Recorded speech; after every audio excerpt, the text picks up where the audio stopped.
But if you actually push inwards towards the cylinder and crank and just fiddle around with it a little bit, it starts.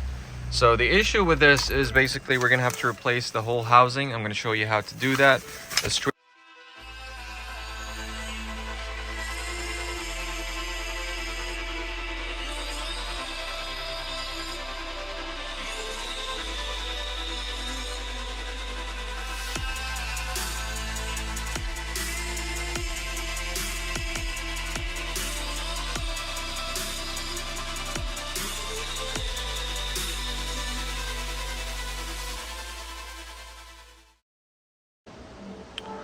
What's up guys, welcome back to another video. It's MJ from Grid Motors once again. Today we're working on a Ford Escape 2010. Now I believe this applies from a 2008 all the way to 2013 or 14. And the issue that we're having here is when you try and start the vehicle, the car does not crank. You got to fiddle around with the ignition for it to actually start, and I'm going to show you how to repair that today.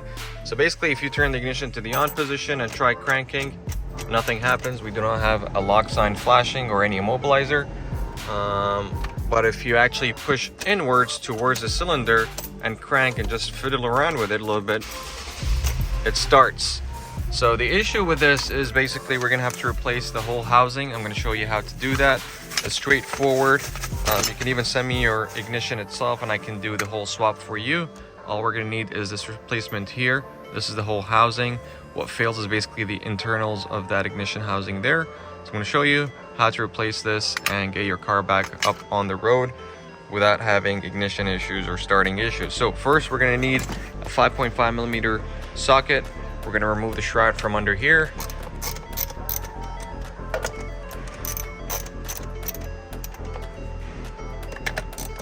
We're going to pull the cover off. You could use a plastic tool depending on how tight yours is, but this is pretty loose, so just pull it off. There you go. Next, we're going to remove the bottom one. Unlock your adjustable column. Pull that off. And there you go. So what we're going to have to replace is basically this whole ignition housing. It's pretty straightforward. We're just going to have to disconnect everything. There are, I believe, 3 5.5 mil bolts securing the ignition housing to the column. And then the main tricky one is the steering lock security bolt, which is right here. Now this one here, you could use a punch and just punch it out. And you could do the same thing when you're putting it back in, or you could get new shear bolts and just install that.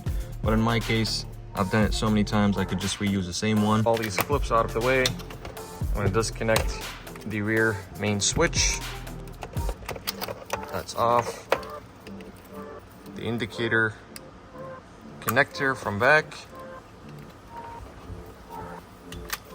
And again guys, if you need to get this started one time, what you could do is just, as you're turning the key, push inwards. And for you that are desperate just to get it started somewhat, just to get it to a mechanic shop or get back home, all you got to do is once you have the key in the on position and you're trying to crank, just push the whole key inwards, and that should pretty much get it started. Just keep fiddling around with it, but make sure you're applying inward pressure towards the housing. So that's disconnected. We're going to remove this here.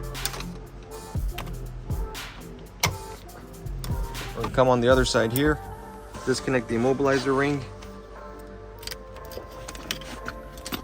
remove the connector. And we pretty much have the whole harness disconnected now. Bolts you need to remove. One on the top here. You can go ahead and remove that one. So that's off. Next, there is one at the bottom. We're gonna go ahead and disconnect that one. And there is one in a hidden spot that I'll show you where it is and how to get to it. The last one that's hidden is right here. The way I like to get to this is use a squiggly and just going at it from under. And it would help to have my second hand, but there I am. There you go. This one here, what we're gonna have to do is basically get a punch and get a hammer and just go at it. Alright, so once you tap that security bolt, you can then go ahead and turn it like a regular bolt, and that should come out freely once you have that off. Again, you could either try reusing it if you have the patience to hammer, or you could just get a new shear bolt, and you could even use a regular bolt with the same thread. So once you have that out, just go ahead, remove the bolt here.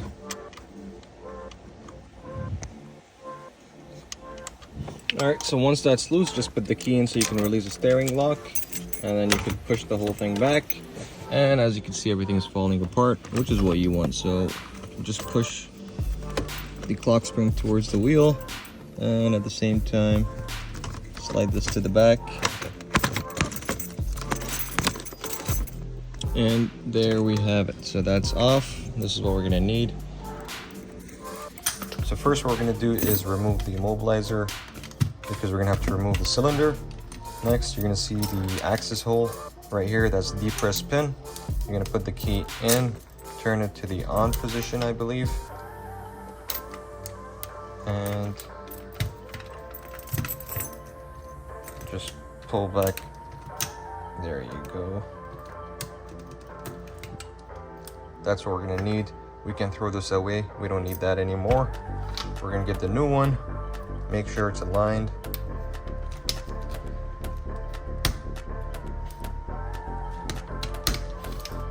And there you go. So that's the new one installed. You can already feel how stiff it is. And that's what you need. You got to do is go back and reinstall everything, and your problem is fixed. Once you go and crank, the car is going to crank right away. So again, the issue is usually in this housing in here. That back piece starts rounding off and it doesn't grab, and the internals start failing. So what we're going to do right now is just put back the immobilizer ring, and we're ready for installation.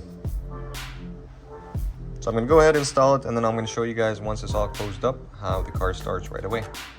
So everything is installed, closed up. Let's give it a try and see if the problem is fixed. So we put the key in, turn to the on position, and just crank, and the car cranks right away.